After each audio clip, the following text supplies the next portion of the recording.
All right, I need to transition. I was joking with Janelle earlier tonight that maybe I should change my shirt and put on another shirt now because I need to transition from the message into this opportunity that has been given to us that you graciously spent time praying for during our worship time. Here's where we're at. I have brought in a third contractor, and they're all saying the same thing. To build out that corner unit, it's going to be about $500,000 to $600,000. If we want to kind of convert this room to kids' church, if we were to do that, we're probably talking about $750,000 is what I'm guessing, all said and told. So we don't have that in the bank. We have about $250,000 in the bank. Some of that is reserved for building. A lot of it is for operating. Some of it is for missions that's designated, for different mission things. So we need to raise $750,000. And so here's the bummer part about this. They are telling us that they need to know by Friday. So I don't know any other way to do this than to just do what we've been doing, which is communicate to you, here's what's going on. I do think that a lot of these words were very applicable and practical to what we're doing. I want to get up in front of you and say, we got to do this. But that's just not me. I'm not going to do that.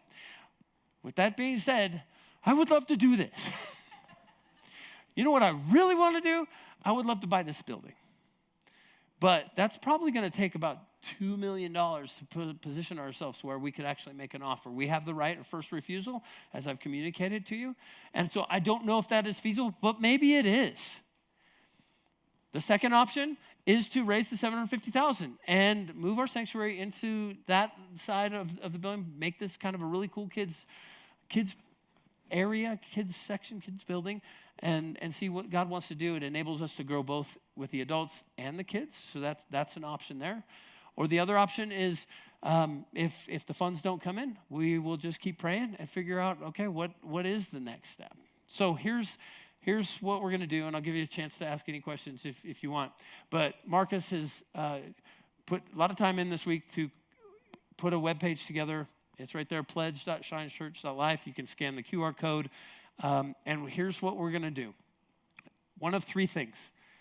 First one, would you pledge a one-time gift that could be given soon? Would you pledge a one-time gift that could be given soon, and you obviously would put in the amount of what that is? Now, I'm not going to look at anybody. I think people in this church could fund this whole thing. And if that is what the Lord puts on your heart, well, then that's going to push us towards the $2 million, and let's go for it. So maybe pledge a one-time gift. Second thing, pledge what you know you could give in the next 4 months. So by the time September 30th rolls around, maybe you're like, well, I can't give right now, but I could in August, and here's how much I know we could give. And so that's the second option. The third option is simply just give to this. Go to shinechurch.life/give. There's a drop down for the building project, and you can just give. You don't even have to pledge. But the reason we wanted to do it this way is because if we don't raise the funds, we don't want anybody to be out of money that maybe it would be a stretch for, if that makes sense. If we get the pledges and I can communicate to the whole church, hey, we raised X amount, 800,000 or whatever it is, and we're moving forward, then we'll throw out an email and say, okay, so would you please commit to your pledge and start giving those amounts? Does that make sense? Now, if you give to the third option and you just give to the church, what happens if the project doesn't go through? We will take that money, we'll put it into a savings account, and we'll just wait for the next opportunity that comes. I would love this to be the one, but we didn't force this door open. As little Sloan said, it seems like a door open. It seems like a door open. I agree. But maybe this isn't the time. We'll know, because if the giving's there, the provision's there, then we know we can move forward. All right. my final last thing, and I'll let you ask any questions, and that is simply this. It's going to take some sacrificial giving. We're a small church. It's going to take a sacrificial giving. And so if we would all just commit to the Lord and just say, hey, look, it's all yours anyways, Lord. And so how can I partner with this? And what is my sacrifice? I really believe that if we all step into that, then we will probably see God do some just amazing things with that. But this is one of those gives that hurts. Does that make sense? This isn't, I'll throw $50 at it and we'll see what happens. That we won't be able to do that. So, all right, questions. We have mic runners. So anybody have any questions about that? Anything that I need to clarify?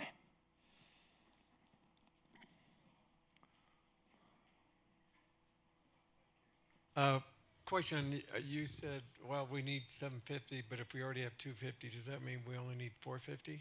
Great question, and the answer would be no. That 250, like I said, some of it is allocated. I think we have like 65,000 that is allocated for building. So, I mean, it could be 685 right there, but the rest is just for maintaining payroll and building and all of that. The other amount, there's probably 60,000 that is earmarked actually for missions that needs to go out. So like, I think everybody knows, but 10% of what you tithe, we put into a missions fund, and then we send that out globally and locally. One other question. Yep. If we raise the money, what if they sell the building? Great question. What if we raise the money? Okay, I have a couple thoughts on that. First one is I would lock them in a long-term lease and make sure that we have these units for a long time. Second thing is, my hope is that one day we will be able to buy the building, and that anything that we would put into that would actually still be our benefit because we would then own the building. But if they wouldn't do a long-term lease, I don't know if I would do it, even if the money came in. One other question: if let's imagine if this was September and we raise the money and we renovate everything, will there be enough people to support it, or the idea is to grow into it? So we are already growing. It would open the opportunity to grow. So I'm going to say yes, Tyrone. Mm-hmm. We are growing. We've seen growth at the beginning of this year. Our nurseries are busting.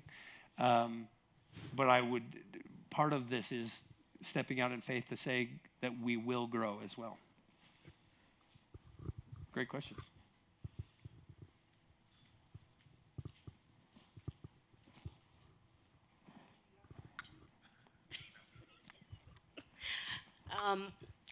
What was I going to ask? Okay, so this is above what we're already giving, is what you're asking. In other words, yes. It's not going to affect like the money we give for ministries and stuff. Than't you for saying that. I meant to say that. Yeah, absolutely. I hadn't heard about that, and I figured it was. No, absolutely. Yeah. So this is over and above. We still need you to give what you've been giving on a regular basis, just so that we function and operate as a church. So this would be over and above that. We would ask that you would continue to give. As a matter of fact, I would probably even challenge maybe step up a little bit of the giving because of the increase in rent that we will have when we do that. But I also believe that growth will come to cover that. Thank you for saying that. So your decision, they want a decision by Friday. Yep. When do we get to know where it all landed? I will send notification out hopefully Friday. Yeah. So here's what I would like you to do. Get it on your device, scan that. You can do that now or go home and pray or whatever. We also have an iPad out in the foyer there. If you don't have a phone that can scan that QR code, or you can't go to pledge.shinechurch.life, we have it where you can do that as you're walking out. But we need to have these in the next, I would love to have you do it this weekend so that we can make a decision by Tuesday or Wednesday and know exactly what we're doing. And I will communicate that to the church through newsletter and text as soon as I can. So I don't know how to ask this fully, but when you move into a place, usually they can do some renovations for you if you do a long-term lease. Great question. So are they going to cover that? And then secondly, I know when you put stuff in and you're in a place and you have a long-term lease, it makes it more attractive for another buyer to come in and buy you because hey, I'm committed for 6 years. So how does that work? I don't know what that building Yep, can they? great question. First answer is this. They have offered 6 months of free rent, which is about $48,000. So it's about 10% of that build out. If it comes in at $500,000, it's about 10% of that build out that they're willing to give as tenant improvements. I actually am working with a contractor to push back on that a little bit and see if we can get a little bit more. But right now they've offered 6 months of free rent to cover that, which again is about $48,000. The second question is, if we sign a long-term lease, if somebody other than us were to come and buy this building, they have to honor the lease. That's part of the deal of building. So if we sign a 7-year lease and they bought it in January, they would have to allow us to stay here for another 6.5 years. For sure, but then I know you said you wanted to buy it instead. So could they come in and say, we want to pay more, we can only afford $2 million in 5 years, but they're like, we'll give 3.5. So then you can't buy the building because it's attractive because you're in a long-term lease. Gotcha. Guess what I'm going at. Yeah. Getting into some of the weeds of this. We have been told that we have the right of first refusal on this building, which means that if they do want to sell, they're going to come to us first. We've already had some negotiations about that a couple years ago. They're not the most organized. I can't, trying to be, it's just a little chaotic and all that. I do believe that they will honor us with that.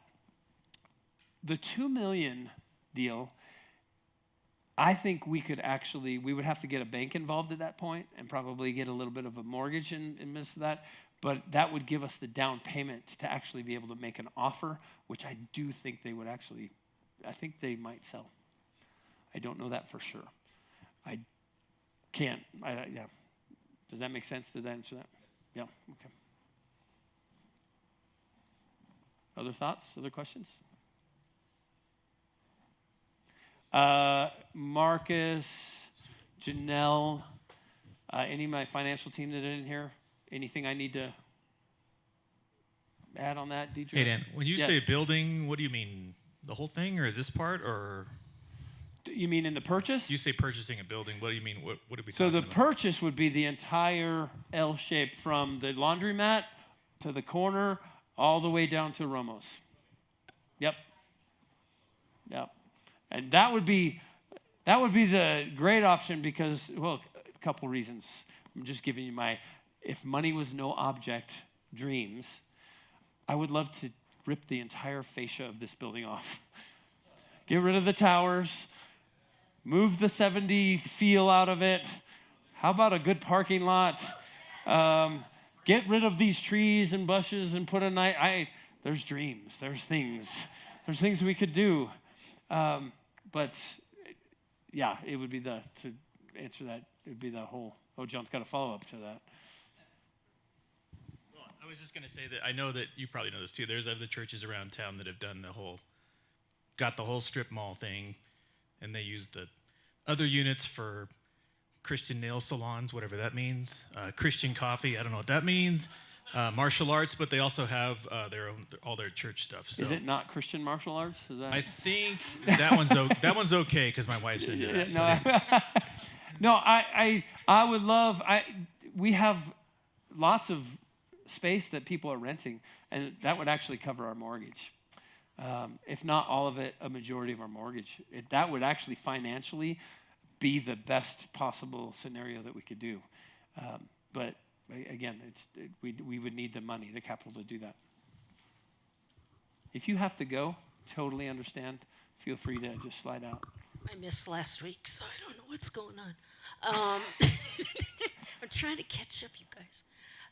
What if, this is, what if is kind of a negative word, but I'm just curious now. You say that the sanctuary would be the first thing to be built, correct? Where the whole build out and all that big money is over in that area.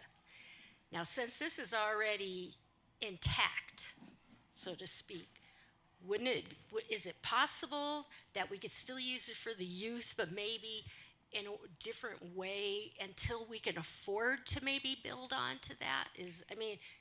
The space is here. It just takes a lot Deborah, of are you thought. asking, could we take the rental and then not do a build out?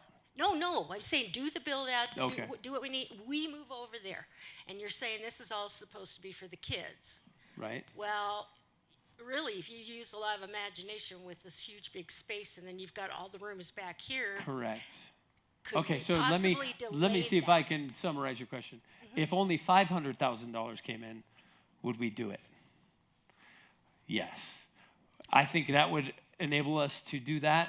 And Jess has already said the sanctuary itself is like a play place for our kids. Exactly. Have that's you what seen I the was kids thinking. after church? They run around here. Yes. That they just want chairs to run around. I guess. I don't. Box- so we throw could boxes potentially out, they'll be happy. now that being said, man, I would love to bless our kids. Well, and yeah, it's not that's saying just, that we're not, but Yeah. it's an option. So Yep, absolutely. Yeah. first things first, I guess. I Yep. don't know. Where's he at?